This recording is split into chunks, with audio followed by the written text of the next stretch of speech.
PTI वाले तो no बस जिन्हें समझो बस ठीक है अच्छा। जी हाँ पीटीआई वाले मैडम मरियम नु बड़ियां गालियां कढ़े पैन आते ने गलत काम किया बसा बनवाइया मियाँ वाली क्या आखना चाहो मैं ये गल नहीं कराना बस छोड़ो जी हाँ क्या हाल है अल्लाह शुक्र है जी ठीक हो दुआ है जी तभी सर ठीक है अल्लाह शुक्र किस डे खलोते हो बस ये शुक्र तो खलो गए हैं जी अच्छा जी हाँ किटवाने में पे हो बस काम तो छुट्टी की थी तो खलो गए हैं जी अच्छा जी हाँ अच्छे माशाल्लाह बड़ी प्यारियां खूबसूरत बसन जी हाँ देख के मजा आंदा है जी हाँ। बैठे ही हो के कोनो बैठे ना बैठे कौन है जी क्यों ना बैठे नहीं ये सारे में हाँ दिल नहीं मनेंदा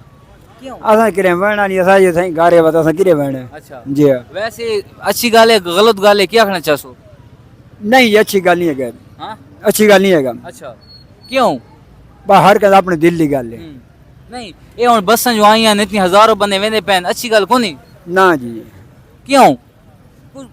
इतने लोग देते पैन बस हर कद अपने दिल की गल है पीटीआई वाले तो नो बस जिन्हें समझो बस ठीक है अच्छा। जी हाँ पीटीआई वाले मैडम मरियम नु बड़ियां गालियां कढ़े पैन आते ने गलत काम किया बसा बनवाइया मियाँ वाली क्या आखना चाहो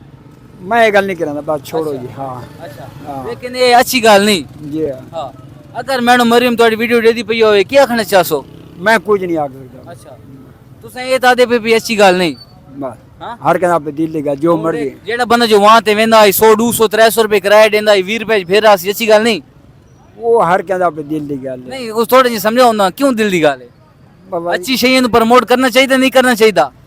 वो अपने हर कद दिल की गल है हाँ अपने हर कद दिल की थोड़ा दिल नहीं मनेंदा मैं सारा दिल नहीं मनेदा तुस आदे हो भाई मैडम मरियम उको गलत काम किया बस बना के अस ये गल नहीं करेंगे तारीफ ही ना करें दे